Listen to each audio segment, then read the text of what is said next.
Please be advised that this podcast is meant for educational and informational purposes only and is in no way a replacement for legal or medical advice. The opinions contained within are solely those of the interviewers and interviewees and should be received as so. Those seeking help or advice are encouraged to obtain professional legal and medical services.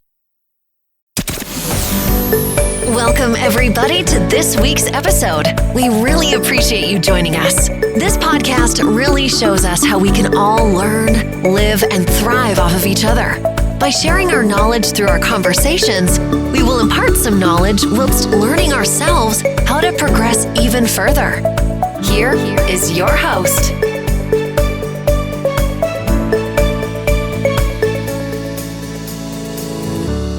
Thank you so much for tuning into the Life of Great podcast. We have a special guest today. It's with me. He'll be telling us about addiction, the process, and recovery. His name is Kelvin Wilson, and I'm so happy because he's going to be teaching us a lot. He's going to be telling us a lot. And if you know anyone who is suffering from addiction, any addiction of any sort, maybe alcoholism or drug abuse, this podcast episode will really help the person. So I will turn it over to Kelvin Wilson. Just say hi to everyone who will be listening. Hello, listeners and fulfillment. I thank you for this opportunity to share my strength, hopes, and experiences. I would like to start off by saying that in America, the drug and alcohol and nicotine epidemic is ongoing, but a person can recover if he wants to. That's the key word, if he wants to. But starting off, prior to my addiction, I grew up in a family dominated by women. My biological father was not around. I didn't know him, but I was very close to my grandparents. So I had a grandfather and a grandmother, but my grandmother passed very early in 1963. And so I hung around my grandfather, and I went to elementary school, and you come home and you watch people and you listen to conversations, grown-up conversations, you do your homework. But I always found, I discovered very early as a kid that I liked the outdoors, and I had a dog, and my dog was like my bodyguard. So everywhere I went, he followed me. But I remember, as I reflect back, I used to always pick up stones off the ground, and I would throw them to see how far I could throw a rock. But little did I know that rock that I threw a lot turned into a baseball. And baseball in America is the greatest pastime sport. But I didn't know that I would be playing baseball. So as I continued to grow as a toddler, my grandfather built a house with a 5th grade education. And in the garage, I noticed brand new baseball bats, brand new baseballs, and brand new uniforms. But I didn't know why they were there. And then all of a sudden, I found out very quickly that my grandfather was a baseball manager of a Negro League sandline baseball team. So the routine for me growing up was during the week, you go to school, you do your homework, and on the weekends, I'm outside playing. But on Sundays, you go to church and you go to the baseball park. And I went to the baseball park to watch my grandfather's team. And all of a sudden, one Sunday, my uncle, who played for my grandfather, played for his father, which is my grandfather, he says, "Hey, that's your father. That's your father over there. Go over there and speak to him. Well, my father, if you can visualize this, my father was on the other team. So by me being a bat boy is a individual who collects the bats after a hitter gets a hit. So my job every Sunday was to retrieve the bats and put them back in place for the next hitter for my grandfather's team. So I took a break and I went over to the opposing team, and my father knew me, but I didn't know him. So as I was approaching, getting closer and closer to his dugout, they made a way for me to sit down in between him and another player. And so that was the introduction of my biological father. So we spoke briefly, and then I had to get back to work. So as I got older, I wasn't curious. I was curious as to why my mother and father were not together. But then it didn't dawn on me till years later. So my mother met a man, and he was the police chief. And I want to say this again. He was the police chief of the town where I was born and raised. So the next thing my sister and I, she's older, the next thing I knew was my mother said, Kevin and Tanya, pack your bags. So you do what your mother say. It says, honor your mother and father, for your days shall be long on earth. So we honored that. And the next thing you know, we were moving with a stranger. We really didn't know this person. And I'm still an outside kid. And I fell in love with sports, basketball, baseball, football. So whatever season it was, I was playing that sport. And I wasn't a real studious-minded person, but I made the grade in order to be eligible to play sports. And sports was my outlet. So all of a sudden, one day, as a juvenile, I can't remember if I was 12 or 11, but I wasn't a teenager yet. My mother asked my stepfather to go to a cabaret. A cabaret is like a dancing hall where, you dance all night. And he didn't want to go. But the house that we're in now, at this current time, it was structured where my bedroom was right across from my, and I could see if my door was wide open, I could see right into my parents' bedroom. Well, my mother called her girlfriend, and she wanted somebody to go with her dancing, so she took her girlfriend. My stepfather stayed behind because he had a plan. And as I'm counting pennies on my bed, my door is halfway open. Instead of my stepfather going to the left, headed to the kitchen, he went into my sister's bedroom, and I didn't know why until I heard my sister say, "What are you doing? Get off of me." So if you can imagine a step-parent in a stepdaughter's room trying to have sex with her, that's exactly what he had in mind. But by the grace of God, giving me all the power that I had in my body, I always kept a baseball bat around. I took the baseball bat, I charged into my sister's room, and I knocked him out. I knocked him completely out. And he was a tall person, 6'5". So my sister and I, we escaped. But I cannot tell you how we made it from the house that we lived in back to the house that we left, which was my grandfather's house. So when we get to my grandfather's house, my aunt opened the door And they were surprised, like, what are you doing here? And I was the spokesperson because my sister was nervous. So we sat in the living room on the furniture that we were familiar with. And I began to tell 3 aunts what went on.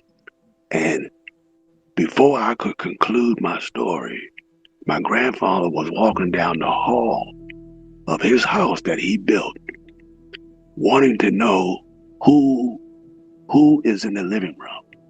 So one of my aunts said, Daddy, it's Kevin and Tanya. They're here. Everything is okay. Well, my aunt lied. Everything was not okay. They just didn't want my grandfather to know what was going on. So my grandfather turned around and went back to bed. So we're on the couch. We're sitting on the living room couch. My sister is shaking, and I'm telling my aunt what went on. Well, a few minutes later, the doorbell rang, and it was my mother and the police.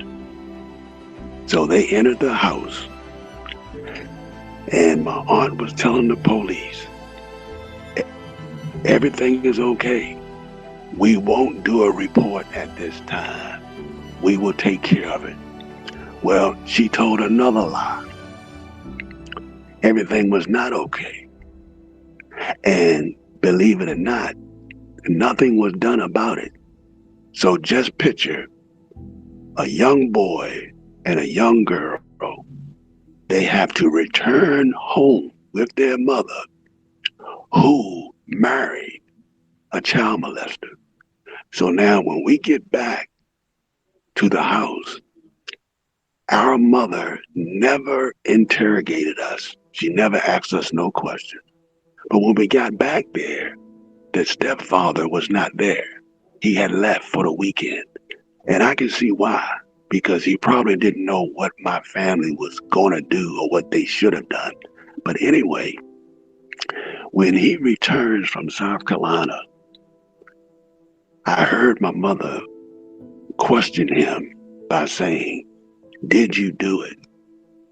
And he is a police chief and a deacon in the church. And he told my mother, you know, I wouldn't do something like that. And our mother believed him. And nothing else took place. So for me, my choice was, I am not going to live under the same roof with a child molester who attempted to take advantage of my sister. There's no way I can do this. There's no way. And I'm really mentally messed up in the mind that our mother never confronted us about what happened or what do you think we should do next. There was no conversation about that at all. So for all that time, I became rebellious. So growing up in a family that drinks alcohol, I didn't have to go to the liquor store to buy alcohol. Alcohol was already in the basement. So what I did, I said, well, this is going to be my solution. And one day during the holidays, Thanksgiving, everybody was downstairs drinking. All of the older relatives. And I told my sister, hey, I want you to stand in the hallway. I'm gonna take a sip of this wine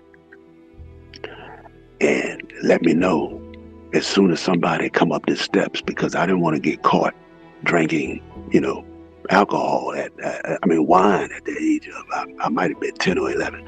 So anyway, I took a sip of Great Concord Manischewing wine, and it felt good with my taste buds.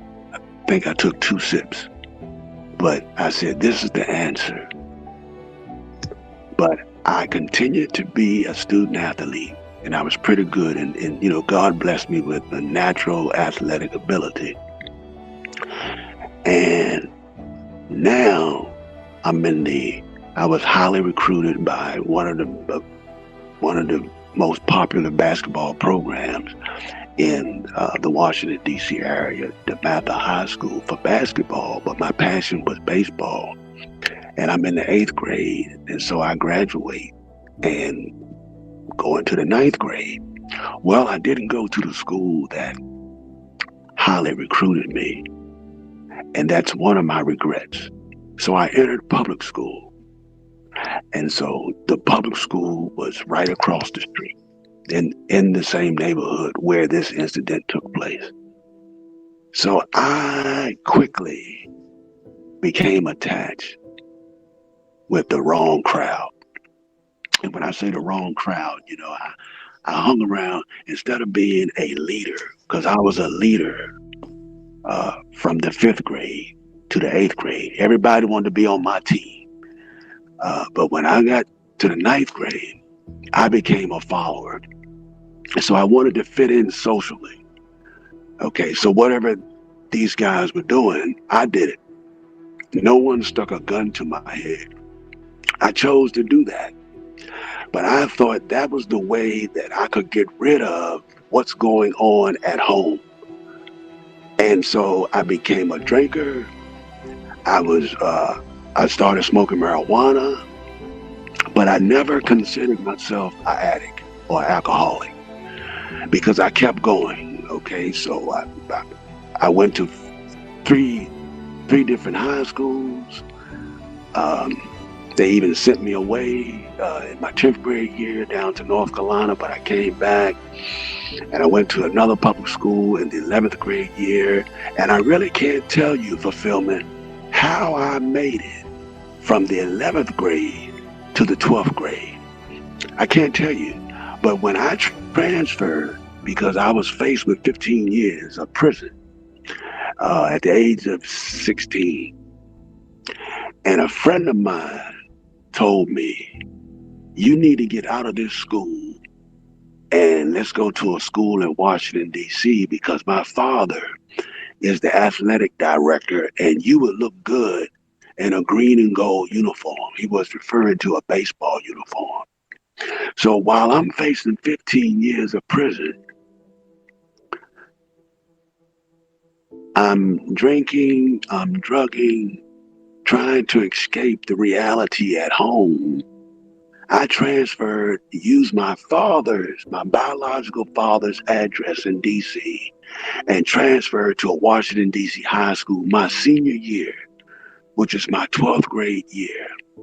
And so it worked out for me very, very well. And I improved academically.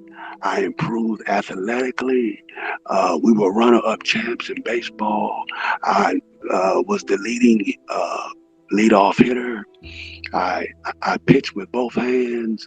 I was the leading base stealer in the conference and on my team. So I was doing real good, but I was still drinking and drugging, not thinking that I was an addict or alcoholic at that time.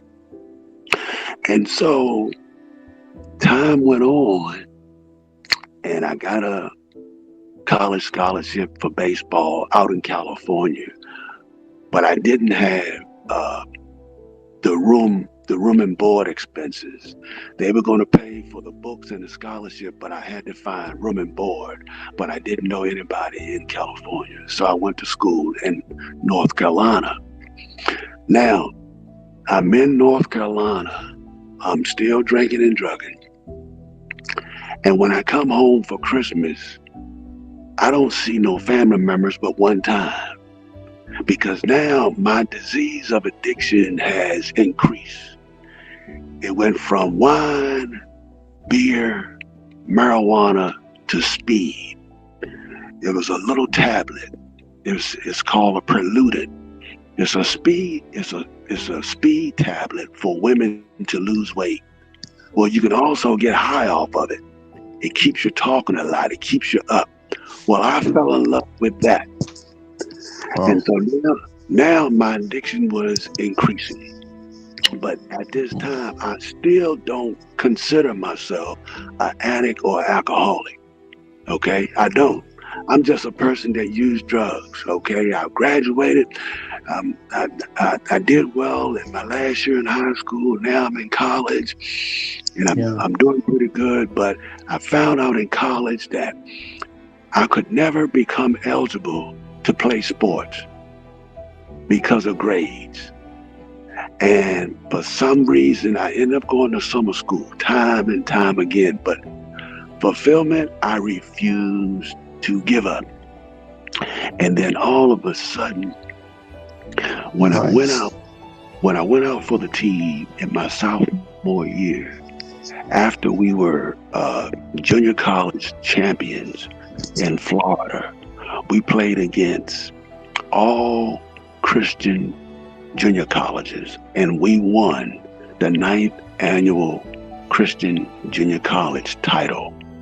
But at the same time, we played against pro baseball teams, not the major leagues. It's 4 different categories in pro baseball. You can get drafted and play in the rookie league, the single A, double A, triple A, and then you make it to the majors.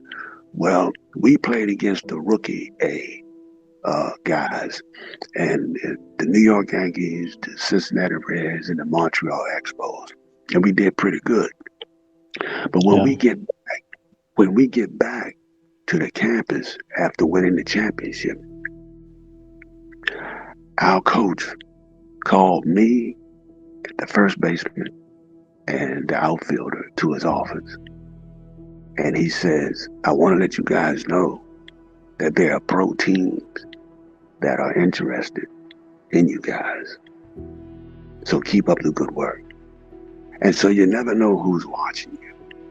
But as time go on, when I come back for my sophomore year to graduate from a 2-year college, we have what is called fall baseball. Even though baseball is played during the months of March to June, we also have fall baseball, which starts right when we get back to school in August, and it will stop right around October because it gets cold in October. So the coach wanted me to show the team. It was a drill. He wanted me to show the team how to run from home plate to second base and then slide. Well, I pretend that I got a hit. I ran down the first base line and I took off to second, and I did a hook slide with my left leg into second base, and I didn't get up. Nice. Something popped in my left knee, and I screamed. It was excruciating pain. I couldn't move. And so they had to call the ambulance to pick me up, to take me to the hospital. When I got to the hospital, the doctor told me, you will never play baseball again unless we shoot cortisone in your knee or you do leg lifts religiously. And I couldn't believe it, that my baseball career was abbreviated. This is something that was in my blood. I done played since the 5th grade, and I was good at it. And now it's all over. So when I got that report from the doctor, I began to drink and drug more, and I became depressed. Now, I didn't want to leave. I didn't want to leave school without getting that college degree. So now I tell myself, what do I do now? Go back home and go to the streets, or stay here and find a way to get my degree and then transfer to another school and get that second degree and then go home. Well, eventually that's what happened. I got my degree, and I earned my 2-year degree, and then I transferred to an undergraduate institution in the state of North Carolina, and I didn't know what I wanted to major in. But the advisor helped me, and so I became a English journalism major, and I am the first Black male graduate from Elon University in the English journalism curriculum in 1981. Wow. And Interesting. nobody can take that away from me. But even in me earning that historical status, I was drinking and drugging the whole time. But I still didn't consider myself an addict or alcoholic. So I graduate and I get a job. My first job in journalism was with the Washington Star, which was a prominent evening newspaper in the Washington, D.C. area. Everybody knows about the Washington Post, which still exists. But the Washington Star was an evening publication. And so I was hired as a high school sports writer. But all of a sudden, out of nowhere, when President Ronald Reagan was elected president, he abolished the newspaper. And so I couldn't start my first job as a journalist. So I went into another area, which was teaching. So starting out in my employment career, I drank and drug, and then I got a very, very good job in the Postal Service.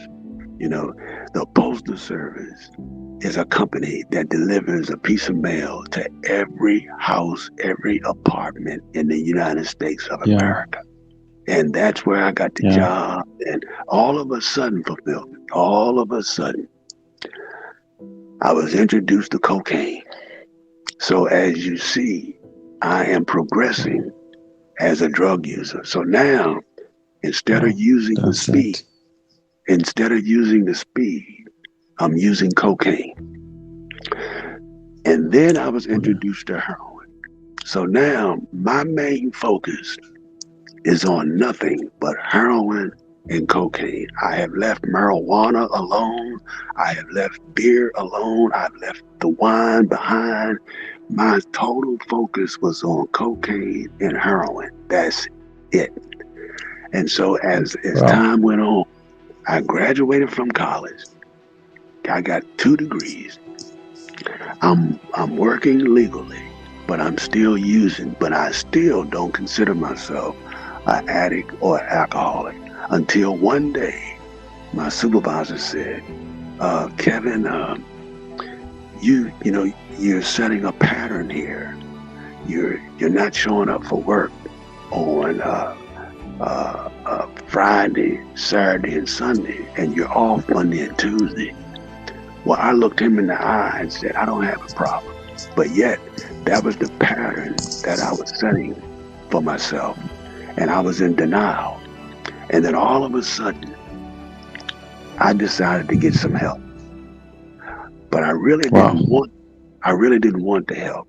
I just wanted to go to treatment to just rest and come back out and use alcohol and use drugs, the 2 drugs of my choices. I just want to come back out and use them all over again, but a different way. So that's how my disease of addiction had control of me. So in 1986, I was in my first treatment center for the wrong reason. 1987, I was in another treatment center for the wrong reason.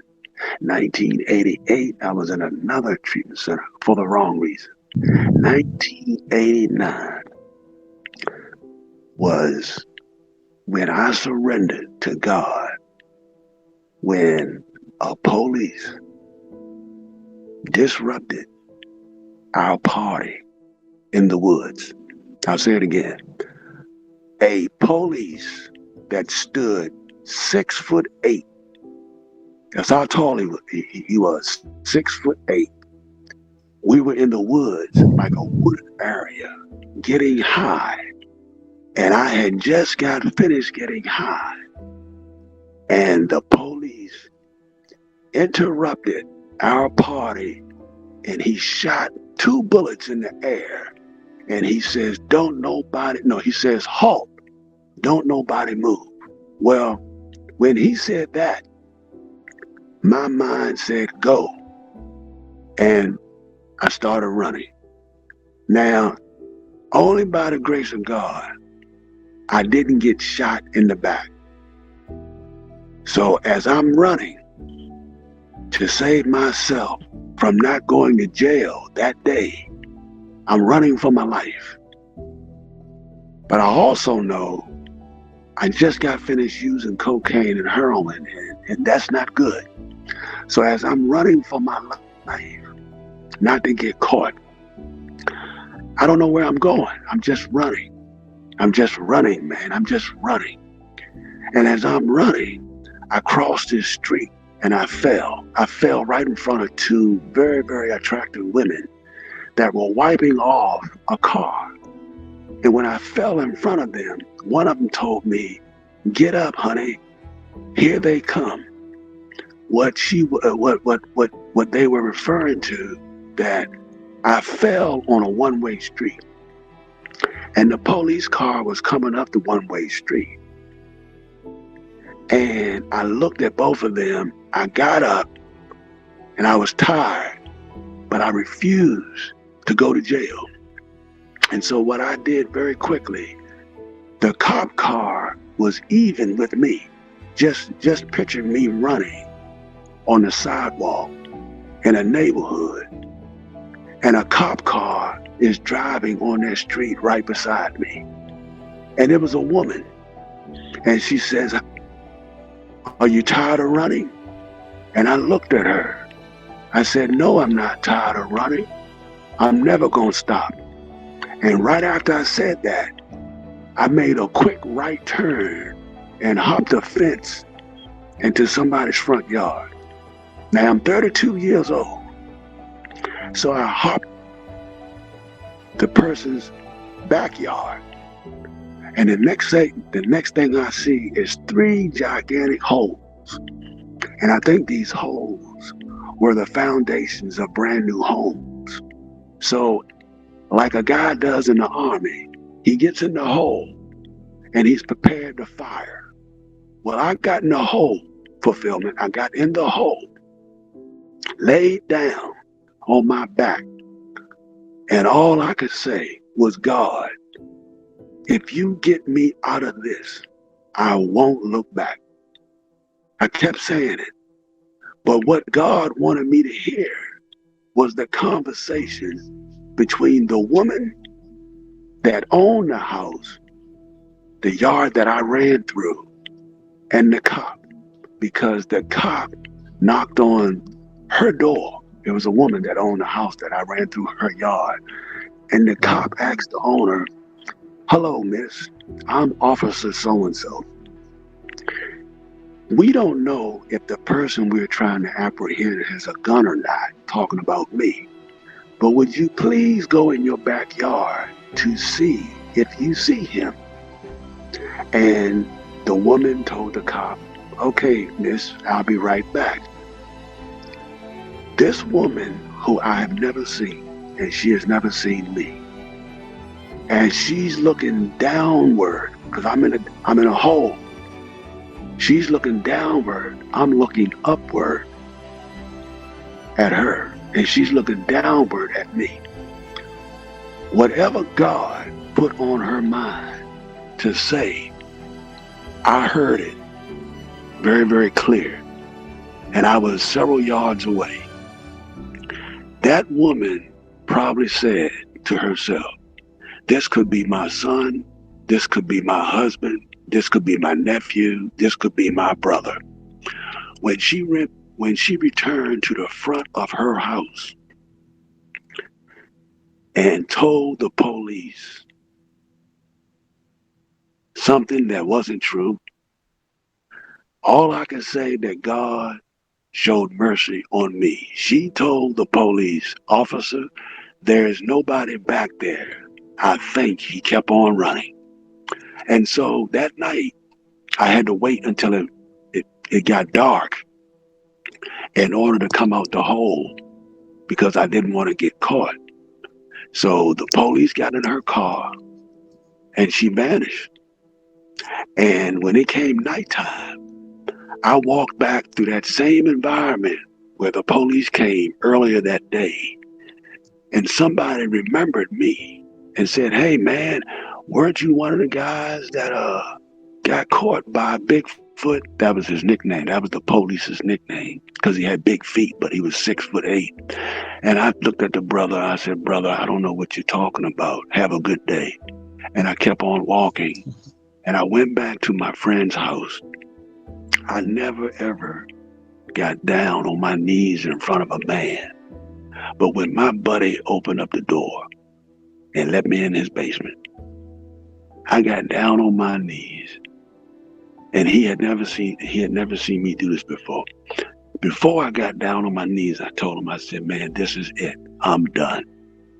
And I got down on my knees and I said a prayer to God that if you hear my humble cry and get me into a long-term program, I won't look back. And God did it. He didn't do it right away. So I went through the process of getting into long-term treatment. And it was a program called the Salvation Army, Adult Rehabilitation Center for Men. And it was a work therapy program, a long-term program. So I'm a testament that God answers prayers. And Wow. I got in. I was the youngest person in my dorm. We had dorms. It was like 8, 9, 10 people in a dorm. And I was the youngest person at 32. I stopped using April the 7th, 1989. But I didn't get into the long-term treatment this time until August of 1989. And I never looked back. I did everything right because I wanted to change. And I was still smoking cigarettes. And that's very addictive. And next thing I know, I found a church. I found a church home. And I was talking to a minister. And I told the minister where I was. And the minister told me, well, since you got a chapel, because we had to go to church. In the treatment program, we were mandated to go to church. That wasn't a problem because I grew up going to church. So we had a chapel within our environment.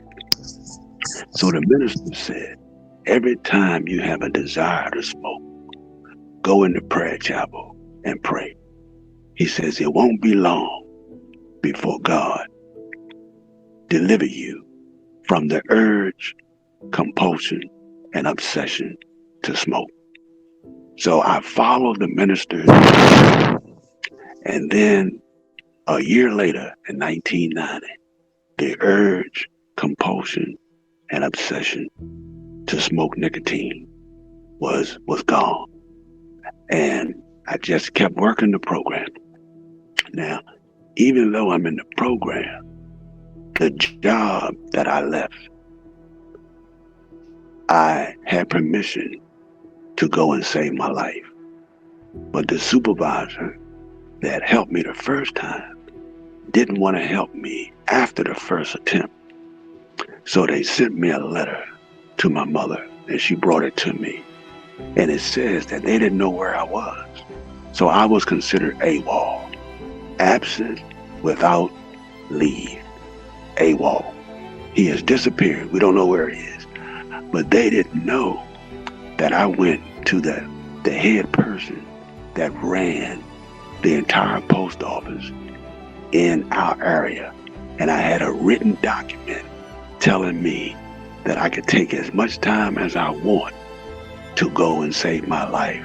And my job will be on hold until I get out.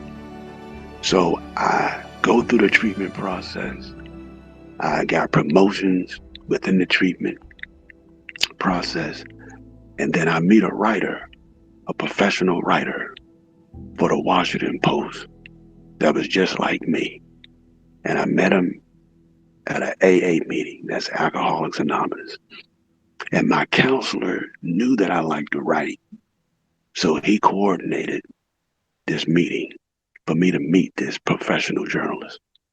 And so this guy told me, he says, since you have a job at night while everybody is asleep, why don't you write about how you feel and interview some of those guys?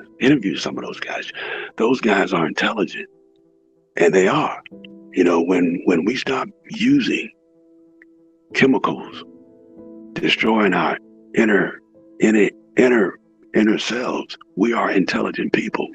So he says, I dare you to write 3 to 5 pages a night.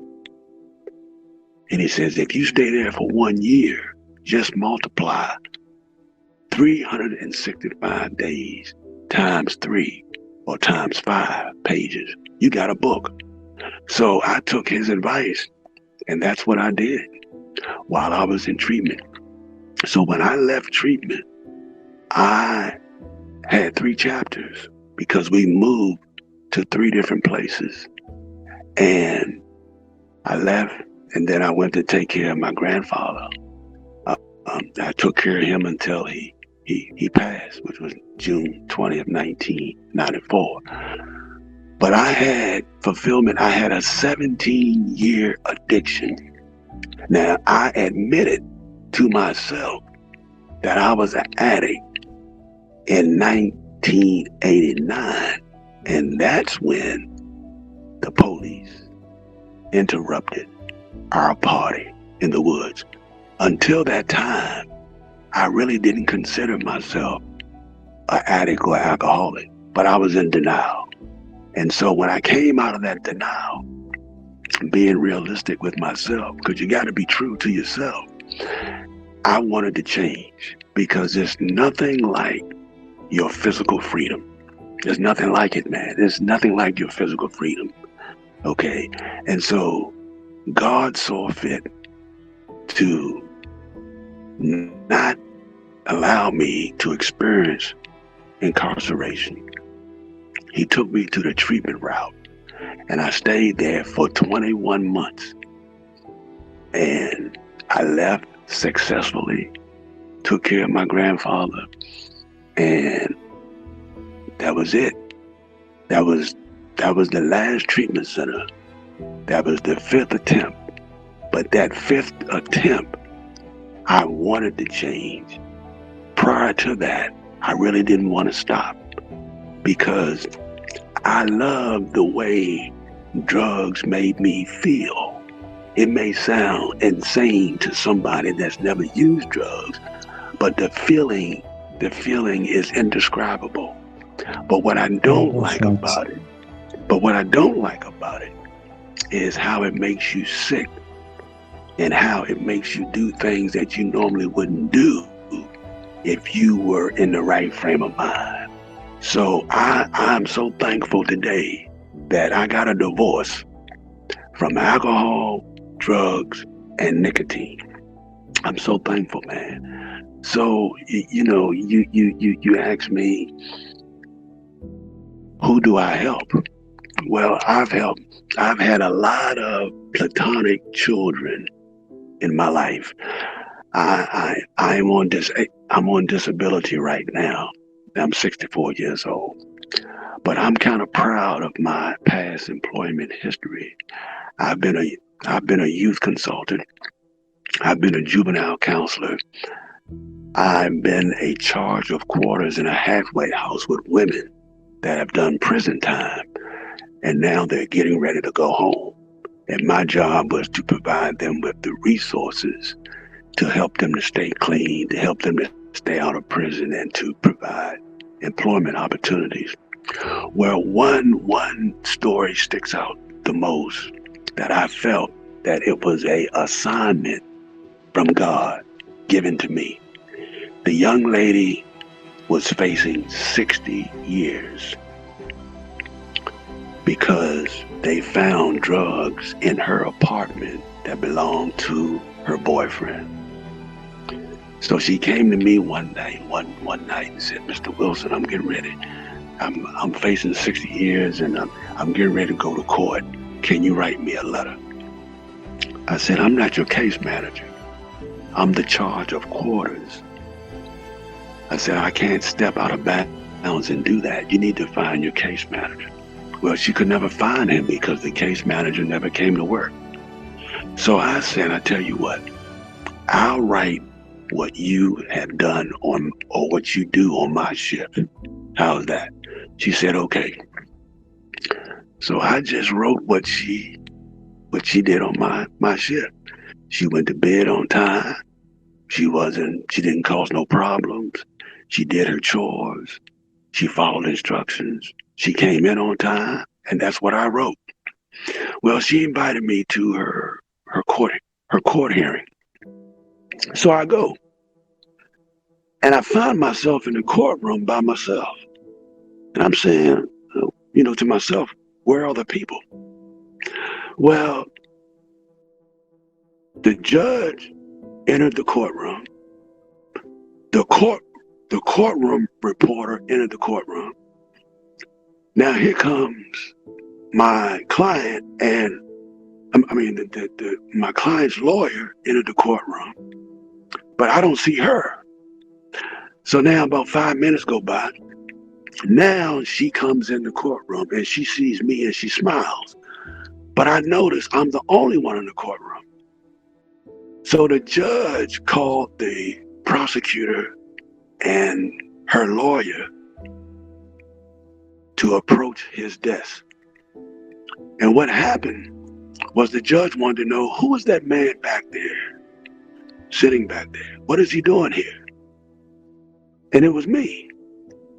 So Jones' lawyer said, "Well, that's Mr. Wilson from the halfway house." So the judge told the lawyer to tell the bailiff, "I have to leave because the hearing was sealed. In other words, it wasn't open to the public." So I had to leave. So when I got home, I didn't understand what a sealed case was. And I asked somebody and they educated me. But when I got home, the telephone rang and it was my client's lawyer. And this is what he said. He said, "Mr. Wilson, I'm sorry that you had to leave the courtroom today. But man, you are awesome." I said, "Sir, what are you talking about?" He said, "That letter that you wrote on behalf of my client, it really was so impressive to the judge. You wouldn't believe the sentence that Joan Carson received." Well, I said, "Well, how much time did she get?" Because I knew she was facing 60 years. That's 60 years. And the lawyer said, "Mr. Wilson, because of your letter, the judge reduced her sentence from 60 years to 3. And all I could say was, man, all I could say was, "You know what, sir? I give all the credit to God and to Joan Carson, because she dictated to me and how I would write the report." So I commend God and I commend her. But I'm so happy that she got 3 years. And man, I almost cried, man. So I thought about that for a long time. And then one day I'm on a job at night, getting ready to get off in the morning, like 7 a.m. And I go to my car to pull off on a one-way street, and I roll the window down. And as I roll the window down, I'm at the stop sign, getting ready to make a right turn, and somebody says, "Mr. Wilson," real loud. And it was her. She was home from prison. And I said, Wow. "Oh man, I can't believe this." So I get out my car, I go over to her. She gives me a big hug. She said, "Mr. Wilson, I can't thank you enough. You did it, man. You did it." I said, "No, I didn't do it." I said, "Jesus Christ did it, and you did it." And I said, "I just wrote the report that your behavior dictated." I said, "It's so good Wow. to see you. What are you doing now?" She says, "Well, I got my son back. I live in an apartment by myself. I got a job at the university in the cafeteria, and I'm clean. And I'm doing what you always told me to do." She says, "I'm so happy to see you." And man, I felt so Wow. good, man. I really felt so good. So that was one success story. You know, I Wow. have success stories, you know, but I have more unsuccessful stories as opposed to successful stories. You know, in one instance, I help a guy just by praying. Just by praying. You know, his mother and father didn't know what to do. They called me. I went over and I told him, "Give me all of the heroin, put it in my hand." And he put it in my hand. I mean, he did it voluntarily. He put it in my hand. And I went to the bathroom. I put it in the toilet and I flushed the toilet. And I went upstairs with him. His mother and father formed a circle and I said a prayer. Now, just for that day, he didn't use no heroin. Okay, just for that day. But eventually, he went back to it, and he died from cancer. He started smoking, and so he died from cancer. But Oh, that's sad. just for that day, he didn't use. So you know, and even at the female halfway house, I helped a young lady that never had a job in her life. She never had a job. Her job was stealing and getting high, stealing and getting high, stealing and getting high. That's all she knew for like 20, 28, 30 years. She didn't know what it was like to report to work and work at a legal job like a McDonald's or a Wendy's or working in retail. She didn't know anything about that. Her whole life centered around drugs and stealing. So one day I was working on getting my credentials to be a certified addiction counselor. And when you do that, you have to do a lot of volunteer work. So at that time, I was working at a treatment facility, outpatient facility. And so I brought home a poster that advertised the program where I was doing volunteer work at. So if anybody had a drug problem, they could sign up for this program. And so her name was Kathy. Kathy signed up. Now, I ended up getting fired from that job.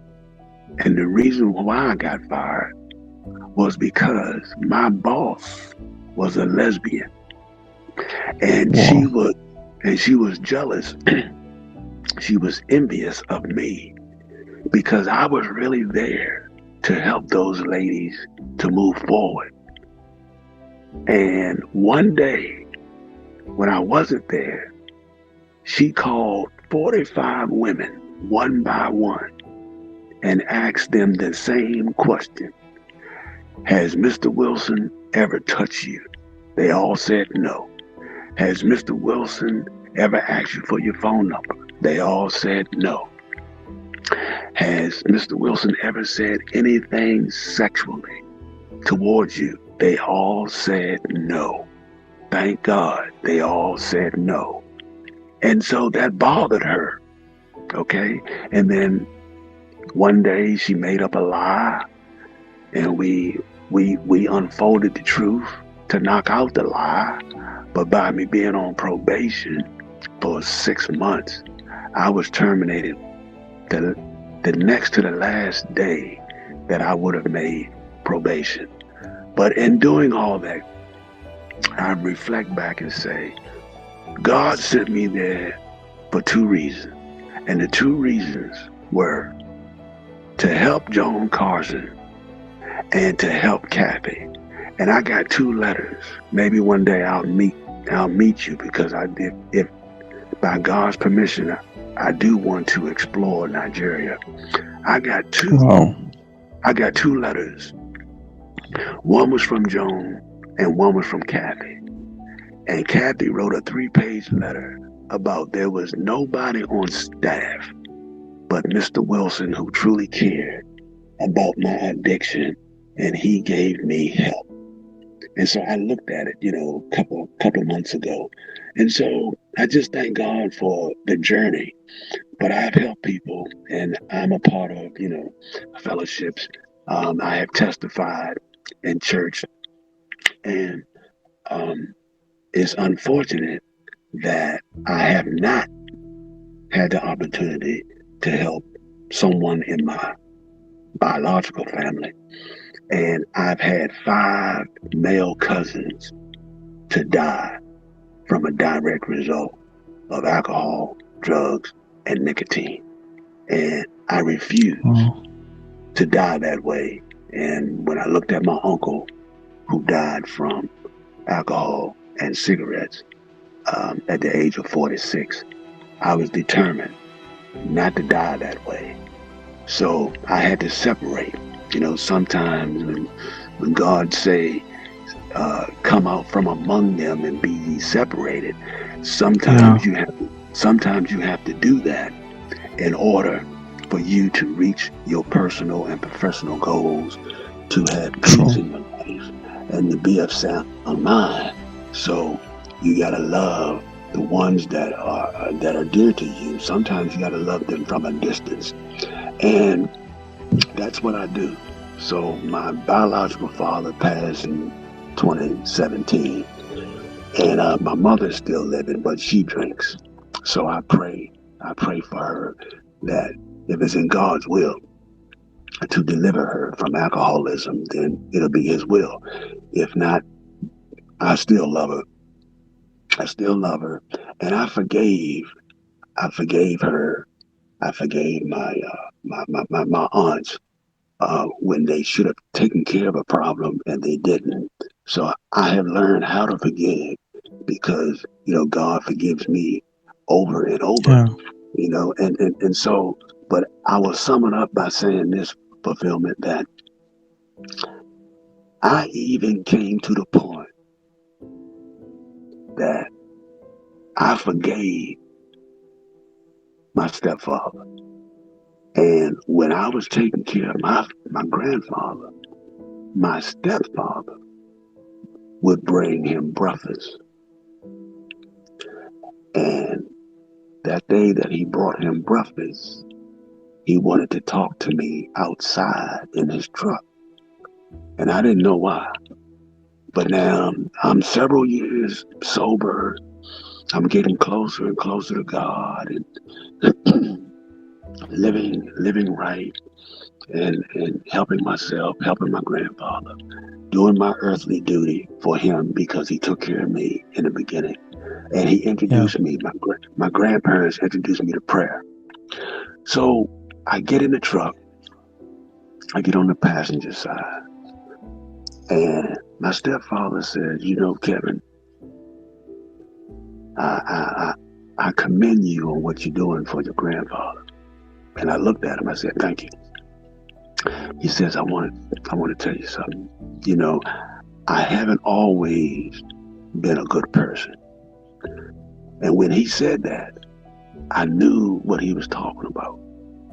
But I wanted to wait until he finished so I could respond, even if I needed to respond.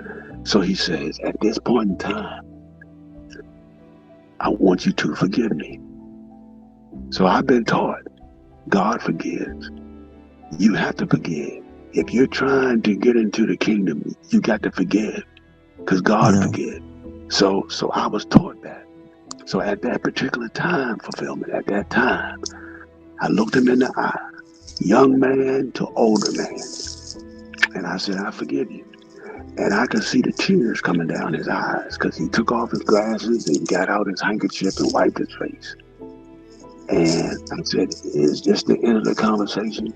And he says, "Well, yeah, but I'd like to ask you a question." I said, "Okay, what's the question?" He said, "Why did you do what you did to me?" And I said, "Well, I was sick. I had a drug habit.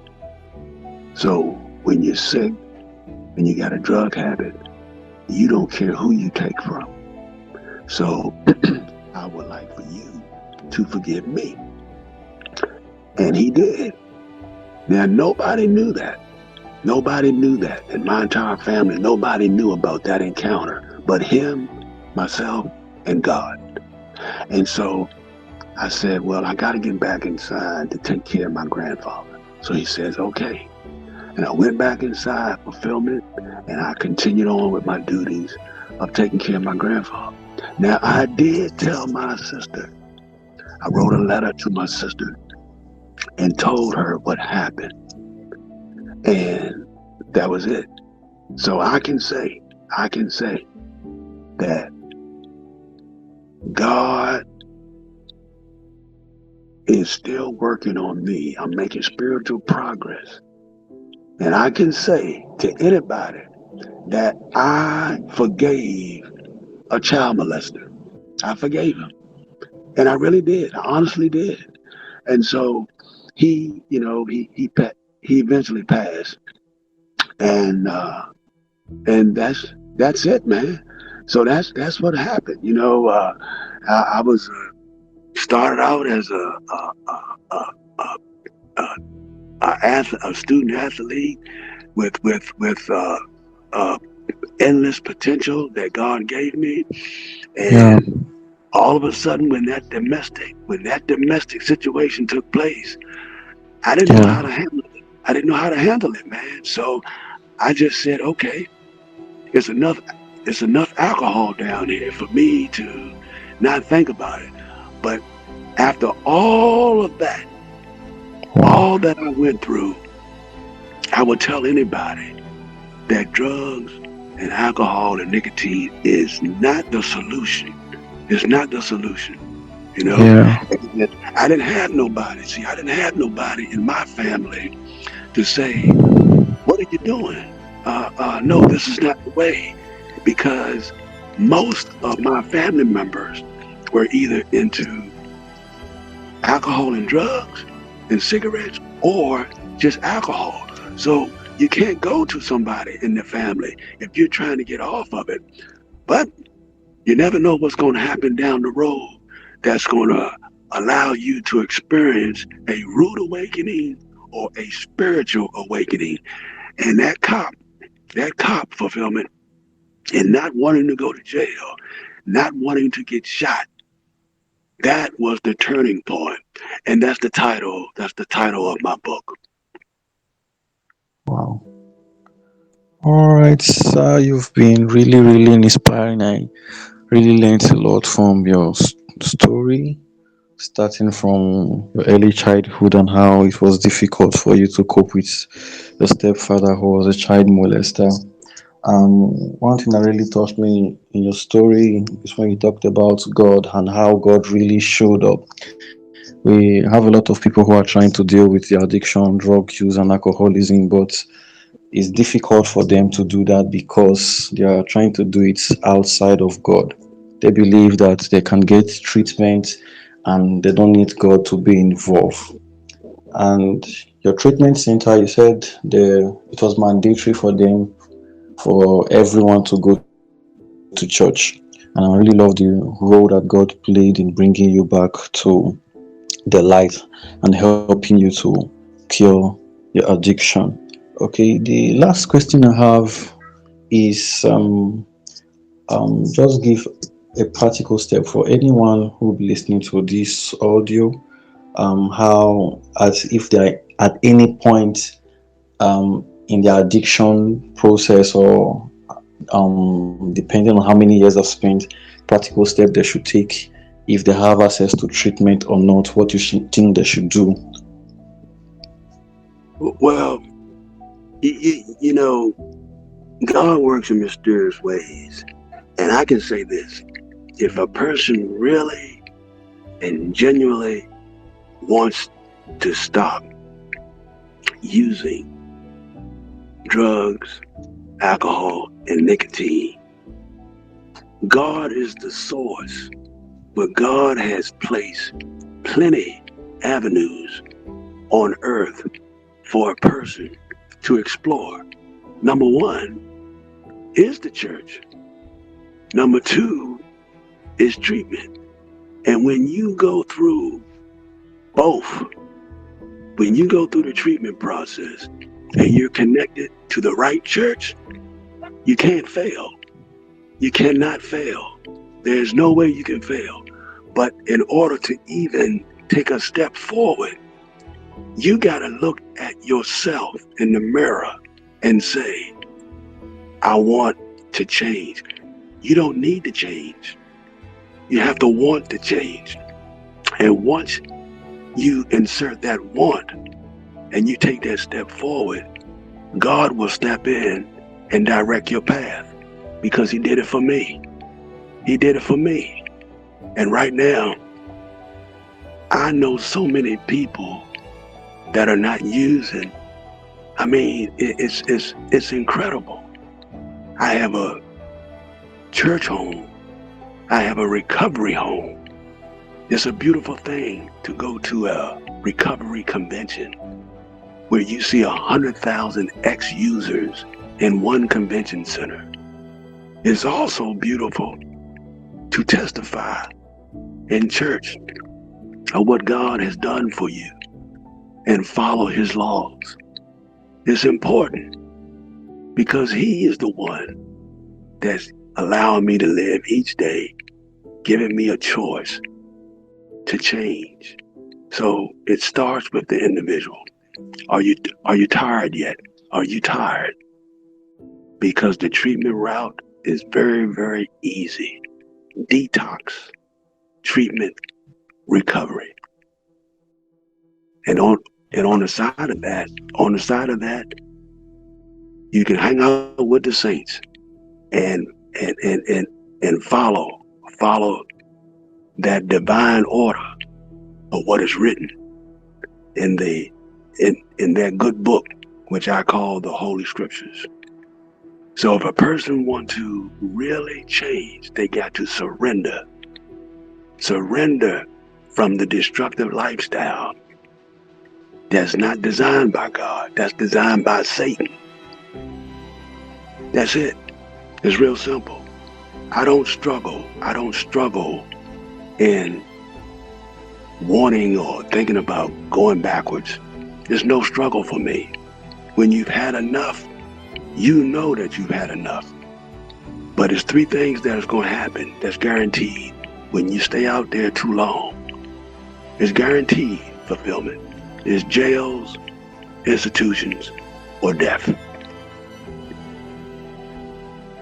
All right, thank you so much. We're talking about a book. I think I've seen a little about the book. So I just want to tell us a little about the book, or maybe the release date, what you're trying to portray, like put out in the book, and how the book will really help people that are dealing with addiction, alcoholism, and drug use. Yes, it's currently I have a GoFundMe page.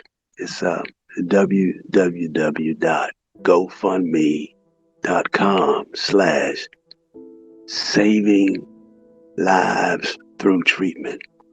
And the book campaign is for me to get the expenses to cover the editing and proofreading expenses for the book.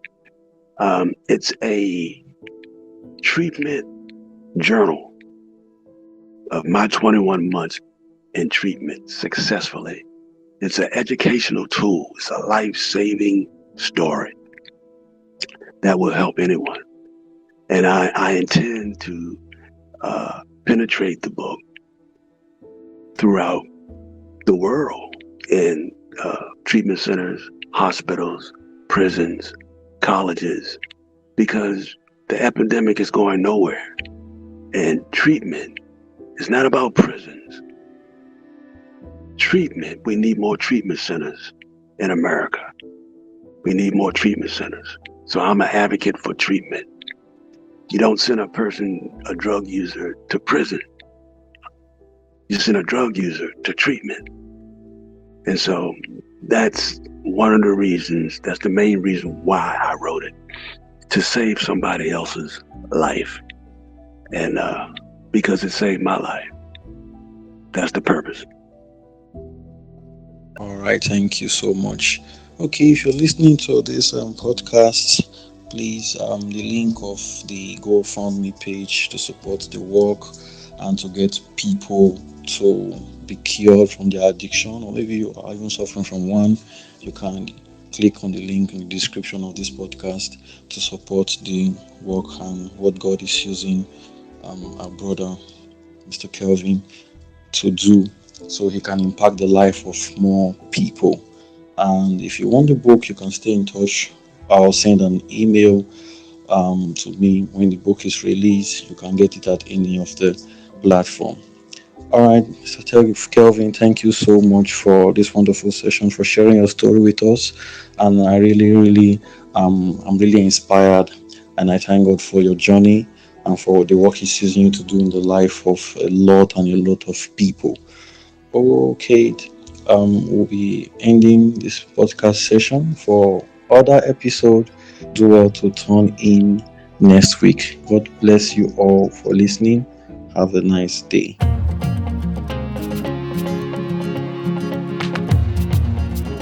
Loved what you've heard on this week's episode? Well, the answer is simple. It would mean the world to us if you could head over to iTunes and leave us a 5-star review and feedback. Spreading the word really is the best way to grow our podcast and achieve even greater things. Thank you.